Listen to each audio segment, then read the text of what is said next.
Hello everyone and welcome to QualityOldHomm. Today we are making another tier list, this time from tier 5 units in Heroes of Might and Magic 3 Horn of the Abyss expansion. And the tier list is based on units' fighting capabilities, but also the unit cost and requirements are taken into account. And in the background of this tier list is my How Good Is series, which has quite a great input for the unit's performance in this tier list as well. But without further ado, let's begin. First we have Liches, and I think, ranged units, especially in the higher tiers, don't perform that well in my opinion, because the enemy quite often has high-speed units which kind of nullify the benefits from these ranged units. Then again, Liches do have that Death Cloud ability, and you can actually target the Death Cloud, so that's a rather nice thing going for these guys. And well, of course they're suffering also from relatively low hit point count, so I think they deserve a place in B tier, and perhaps on the lower end of B tier. And perhaps the same apply pretty much for Power Liches. Of course they are a bit more powerful version and they have a bit higher speed, which is rather important, but still in my opinion it's not quite enough to bring them above B tier, even though they will still retain a bit higher place than the normal Liches. Then we come to monks. I don't know. In my opinion, they are rather bad, because they don't have that Death Cloud ability that Liches have. Then again, we do have quite a bit worse tier 5 units than these guys, so perhaps lower end of C tier, in my opinion. Also that the fact that Monastery costs all of those special resources is kind of a minus for these guys. So the lower end of C tier. And for Zealots, I mean, these guys perform a bit better than monks in my opinion, and of course once again the speed increase is rather nice. It also helps in the campaign map by increasing movement speed. So whereas monks I would consider quite often a defensive unit, Zealots can actually be a part of offensive army in my opinion. So let's give them a place in higher C tier. And then let's move to Dendroid guards. Their main weakness is their slow speed, which practically makes both Dendroid guards and Dendroid soldiers a defensive unit.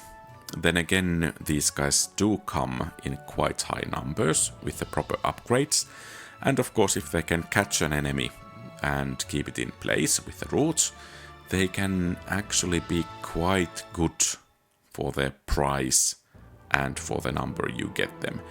But with speed of 3 for tier 5 units, I think anything above C would be too generous for these guys.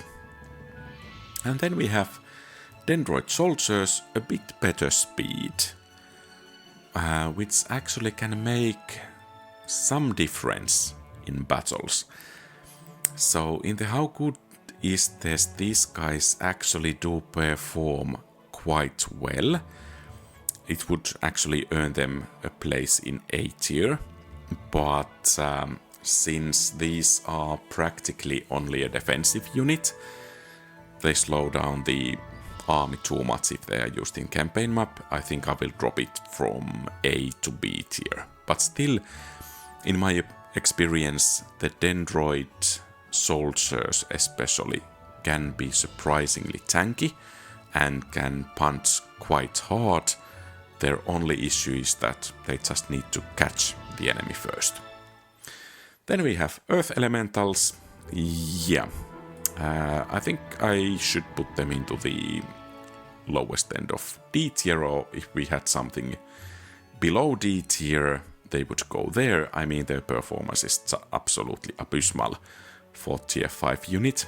Of course, there is the background idea that all 4 elementals should be rather equal in battle, and since air elemental is tier 2 and these are tier 5, then that obviously means that tier 5 elemental is rather bad. Well, it's really bad. It's rather slow, it doesn't hit too well hard, it has relatively low hit points. I mean, just don't make these guys if you can make anything else, in my opinion. Then we have Genies. I mean, they have a nice speed, but they are rather glass cannons, and in my opinion, they don't even hit that hard. So, yeah, C tier. They are not defensive units. Their high speed allows them to be part of the adventuring army, offensive army, but still, perhaps it would be best to kind of save these guys so you can upgrade them to Master Genies. And, well, these guys are kind of glass cannons as well, but the ability to cast 3 spells and the duration of the spells is rather impressive, even if you cast them only with 1 Master Genie. So having these in your army, especially in an army that has empty slots, can be really beneficial for the fighting capabilities of that army. And of course the high speed means that you may end up going in first, as this is the fastest unit that Tower does have. So because of these things, I think they deserve a place in A tier, and quite solidly as well. Then we have Fangarms. Yeah, I don't have that much experience with these units. The unlimited retaliations is nice, and the ability to hypnotize enemy units is nice. They can fly, nice as well. However, the speed is rather slow, and in my experience, the staying power of these units is relatively weak. So I will put them somewhere in B tier. And, well, yeah, that hypnotize is really nice ability. Then again, it doesn't work that well in higher number enemy stack, so perhaps if you are out on the map creeping or something like that, these guys would deserve place somewhat higher, but especially in bigger battles, their value kind of decreases in my evaluation. So B it is for them. Then we have Gold Golems. And yeah, if you are facing enemy that has pretty much no army and only casts spells, these guys could serve a purpose, but otherwise I rather think them as a waste of good army slot. So yeah, do something else instead. Gold Golems are not that great in battle. Of course that 90% magic damage or spell damage resistance is rather nice, but otherwise, yeah, not that good. Then we have Gorgons. I mean, they are tanky enough units, a bit slow in my opinion, but can do decently well in battle. I think they deserve a place in higher end of C tier, but still you should rather try to conserve them and then make mighty Gorgons out of them, because these units really pack a punch. And, well, they are not meant to fight other tier 5 units per se. They do have, in my opinion, relatively decent combat ability, rather stats as well, but in which they excel is to sniping high tier enemy units. And since Fortress does have troubles at that, they really do need mighty Gorgons to do that, and they actually excel it.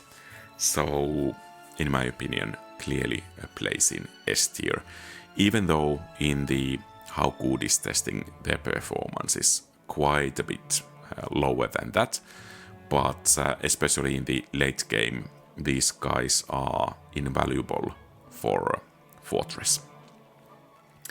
Then we have Magma Elementals.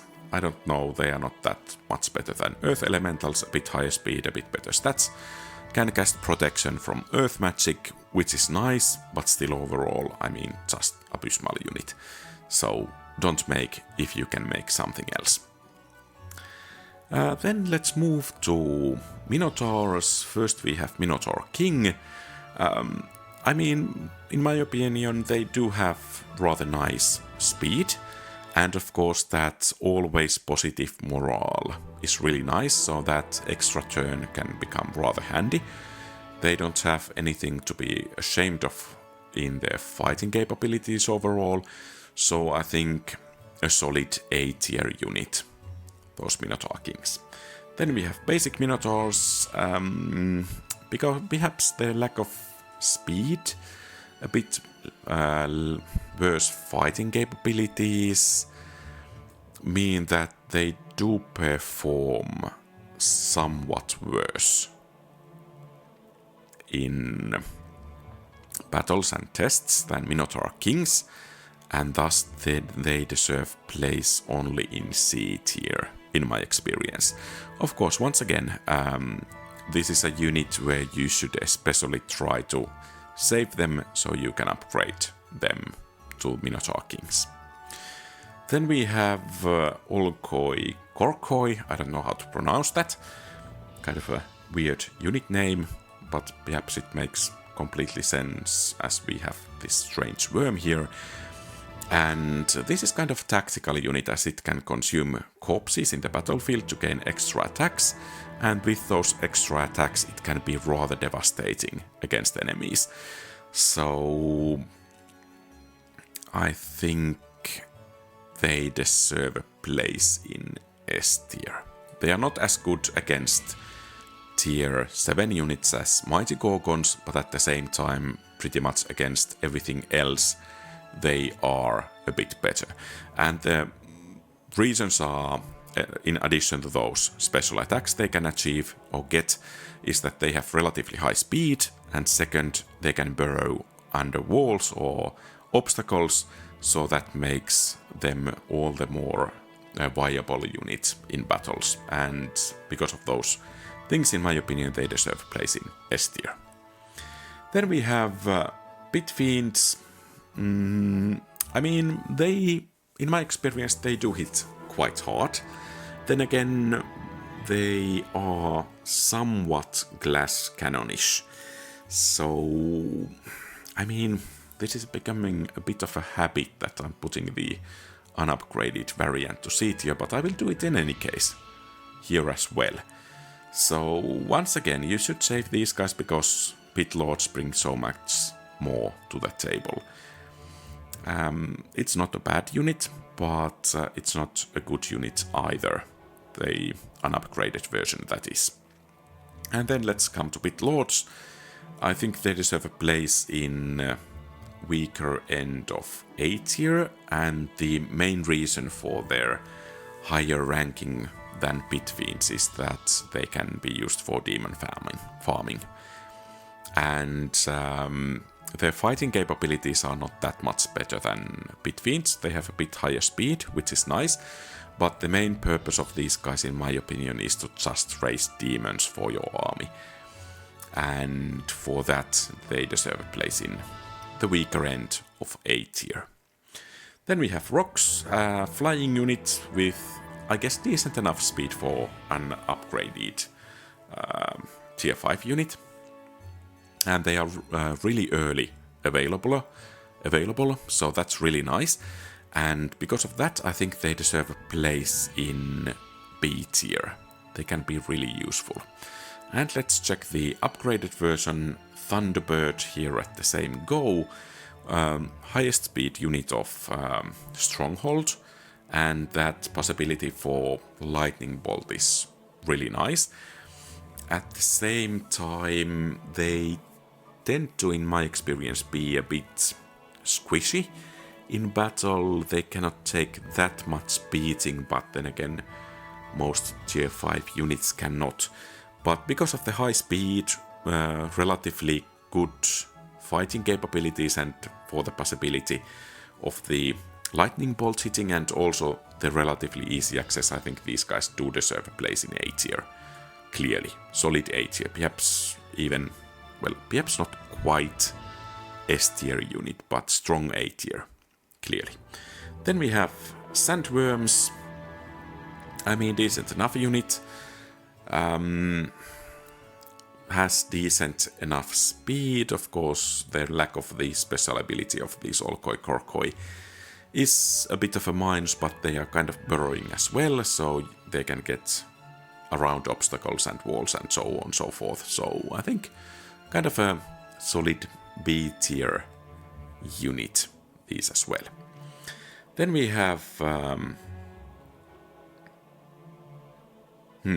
which is Sorceress? I think this is Sorceress and that's Sea Witch.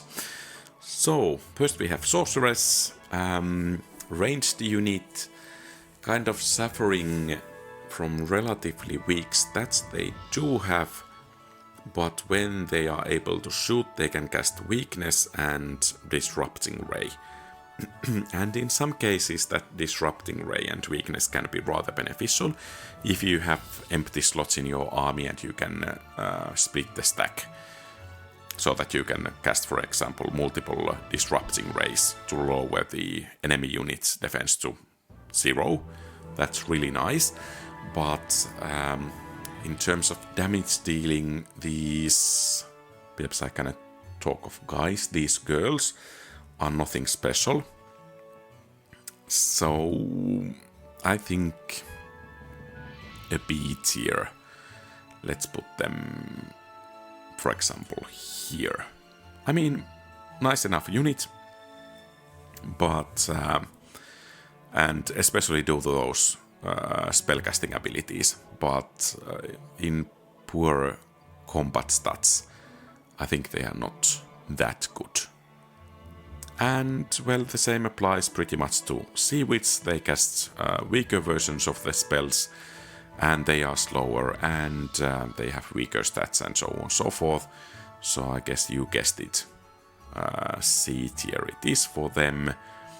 I think I will give it a bit higher place here in C tier, because of their ability to cast those spells, and that's kind of gives them tactical flexibility, which can be useful in some bigger battles or in some creeping battles against tougher opponents. And finally we have Trolls.